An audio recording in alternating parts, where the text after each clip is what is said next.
Bago natin ipagpatuloy, shoutout muna kay JC Volches, Danny Diaz ng Pangasinan, at Derek Javier ng Cabanatuan City, Nueva Ecija. Maraming salamat po sa inyo. Kabanata 1356. Sinong nagsabi na hindi ako tatawid? Sampal. Sinampal ni Harvey ulit si Cam, pagkatapos ay nagbigay ng isa pa sa kanya. Ang mga sampal ay tumunog ng malakas na parang kulog sa walang laman na dojo. Sinampal kita. Ano ang gagawin mo tungkol dito? Ang mga sampal ay nakabuo ng dalawang mga kopya ng marka sa mukha ni Cam. Ngunit si Harvey ay walang balak na huminto. 2 beses niyang pinaikot ang mukha ni Cam.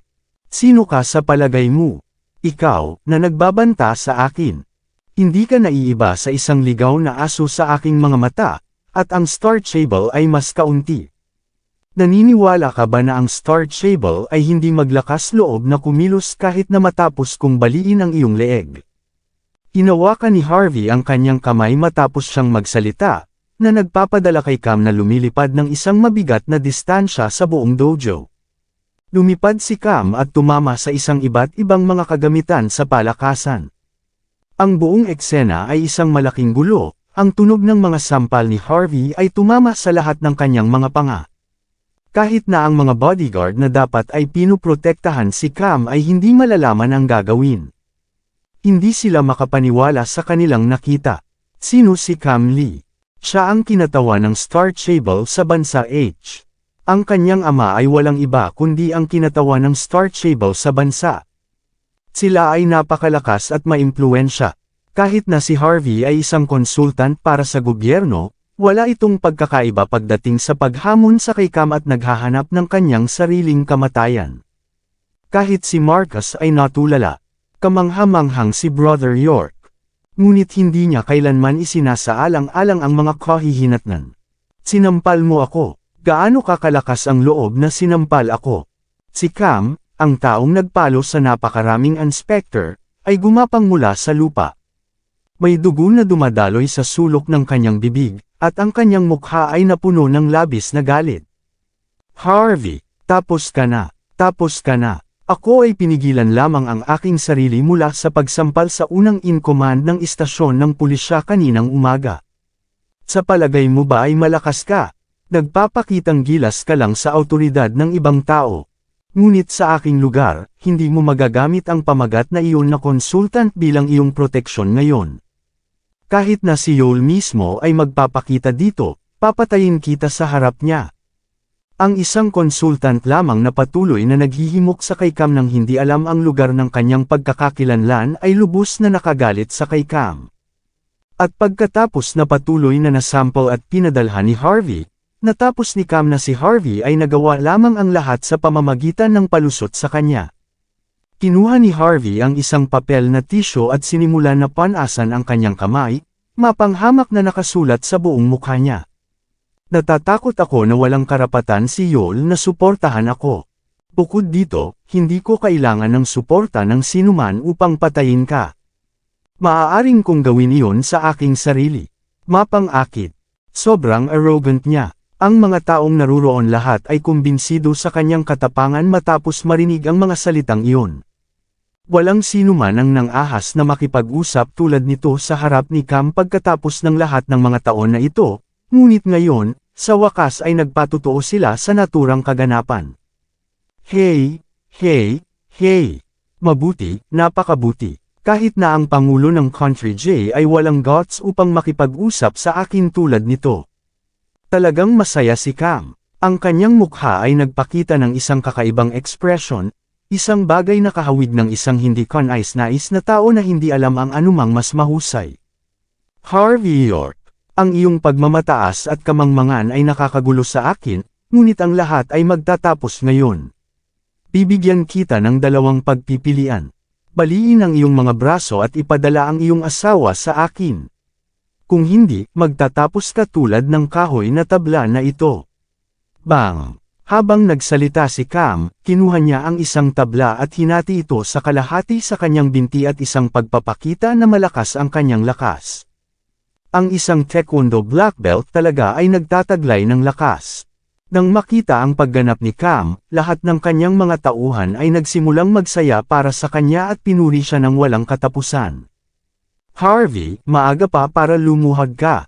Kahit sina Joel at Yannick ay hindi makakatulong sa iyo ngayon. Kung wala ang dalawa sa likuran mo, ikaw ay isang ordinaryong tao lamang sa harap ng aming kinatawan. Hindi ka maaaring makakuha ng isang suntok mula sa kanya. Ang Deputy Representative Cam ay isang black belter. Ang isang sipa ay maaaring pasabugan ang iyong buong ulo na baluktot. Ang Taekwondo ay ang pinakamahusay na martial art sa mundo pagdating sa pagpatay. Paano ang isang tulad mo na maiintindihan ito? Ang pinakamahusay na martial art para sa pagpatay. Nagbigay ng ngiti si Harvey na puno ng panlalait. Mula sa alam niya, ang Taekwondo ay ang pinakamasamang martial arts sa labas ng martial arts na alam niya. Kalimutan ang Muay Thai. Ang Taekwondo ay madaling matalo kung ang isang tao ay nagsasagawa ng halo-halong martial arts, ngunit hindi ibinahagi ni Cam ang opinyon na ito. Ang itim na sinturon na ibinigay sa kanya ay nagpakita ng napakalaking tapang. Nagmarcha siya patungo sa kay Harvey na may isang malamig na ekspresyon. Ang kanyang tingin ay puno ng pagkasuklam at kawalang malasakit. Harvey York, palagi kong naisip na mayabang ako at walang kabuluhan, ngunit hindi ko inisip na malalampasan mo ako sa bagay na iyon.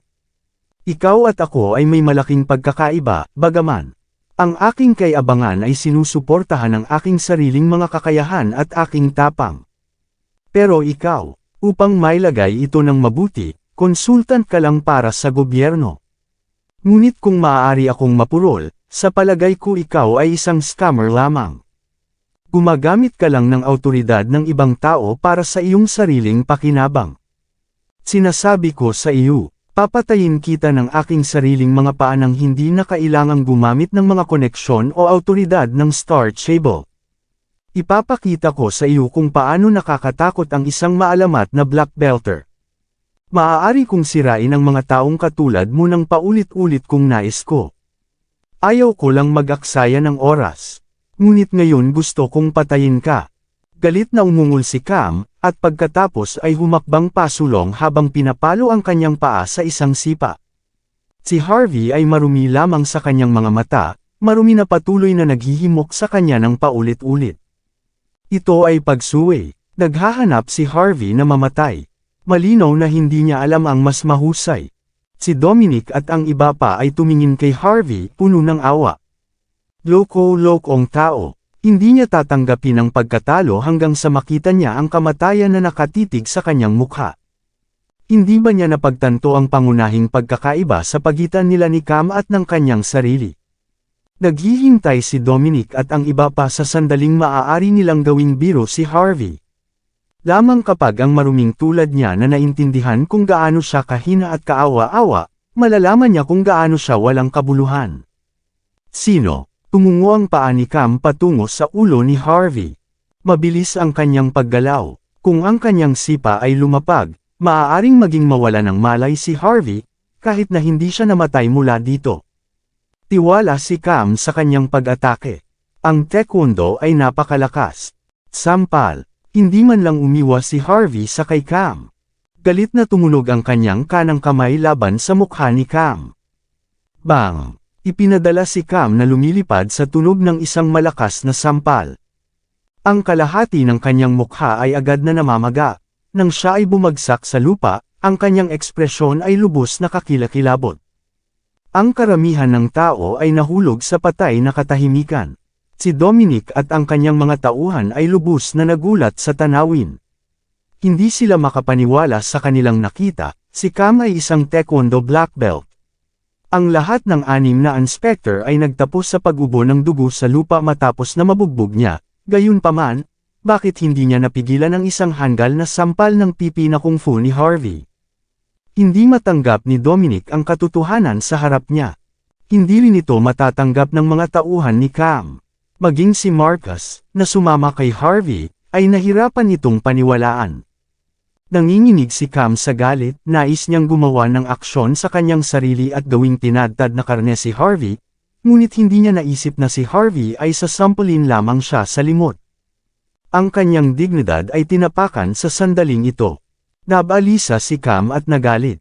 Sinulyapan niya si Harvey, na galit, muli mo akong tinamaan. Nakakahiya ka. Si Dominic at ang iba pa ay nagpakawala ng hininga pagkatapos naririnig na ito ay isang patagang atake, kumikilos na parang naiintindihan nila ang nangyari. Hindi nakakagulat na si Cam ay masaktan ng ganyan. Ang marumi, si Harvey, ay nagpunta para sa isang patagang atake. Gaano ka nakakahiya sa kanya upang mapunta sa isang pag-atake tulad ng sa isang aktwal na labanan? Ngunit bago pa man nila masimula na mang-insulto kay Harvey, nauna na si Harvey para sa isa pang matigas na sampal. Nawala ang nakakatakot at mabangis na pagtingin ni Cam nang siya ay pinadala ulit sa paglipad ng isang beses pa.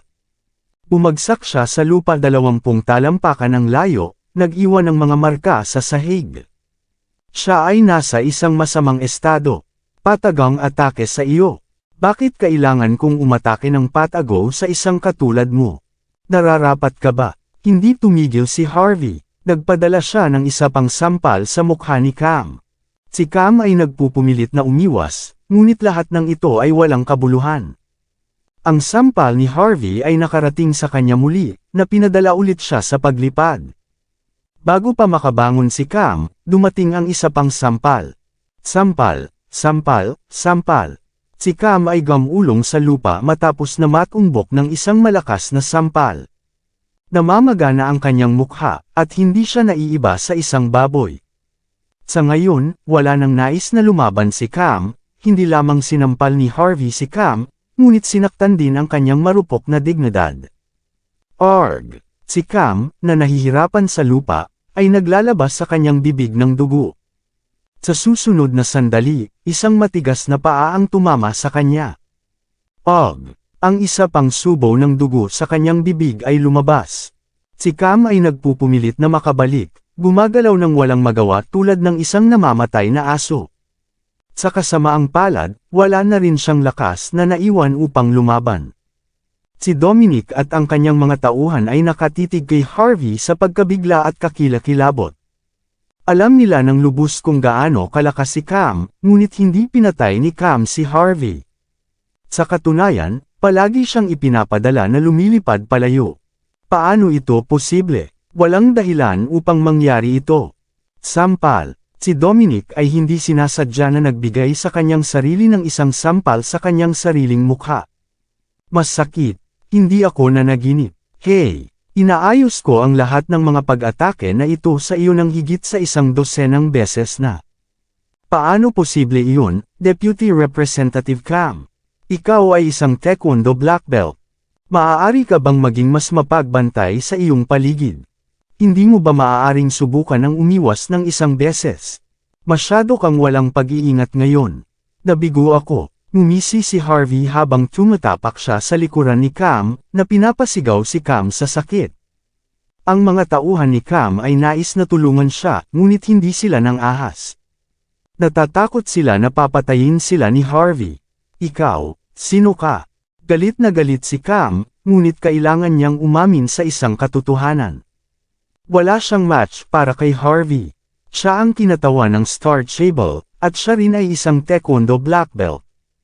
Safe na sabihin, walang maihahambing sa kanya nang nasakop niya ang 3 hilagang lalawigan. Naisip pa niya na naaayon siya sa maalamat na prinsipe, ngunit ngayon, siya ay pinalo ng lubusan ng isang konsultant lamang.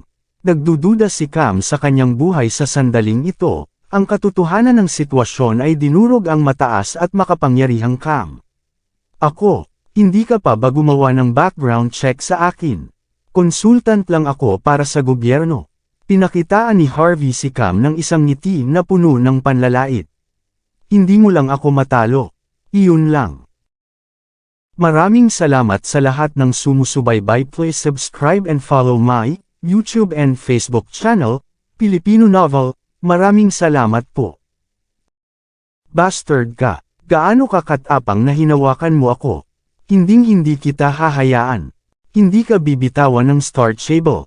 Si Cam ay kumukulo na galit na galit.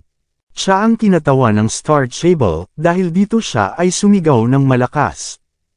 Hindi pa siya yumuko kahit kanino. Nakakahiya sa tabi, naramdaman niya na siya ay ninakawan. Si Harvey ay yumuko at mahinahon na nagtanong, "Pwede ba?"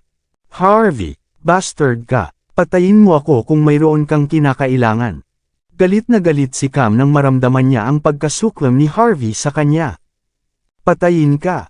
Bakit ko gagawin iyon? Dumating ako rito para sa iyong utang, hindi ang iyong buhay. Sa aking mga mata, dapat kang mabuhay upang bayaran ang presyo sa halip na makatakas sa parusa sa pamamagitan ng pagkamatay. Kumusta ang tunog para sa iyo?" Ngumiti si Harvey. "Bumangga ka sa kotse ng aking asawa. Dahil hindi mo alam kung paano gamitin ang mga pedals ng iyong kotse, sisirain ko ang iyong mga binti bilang isang aralin. Maayos ba ang tunog? Tama. Harvey, sapat na." Hindi na matiis ni Dominic na makita ang tanawin. Hindi niya lamang mapapanood habang malapit nang masira ang kanyang mga paa. Kung nangyari iyon, walang paraan na maaaring madala ni Cam ang mga kahihinatnan, kahit na nilamon niya ang mga karayom upang magbayad para dito. Humakbang si Dominic nang walang pag-aalangan. Tinuro niya si Harvey at Yumangal, "Sapat na Harvey.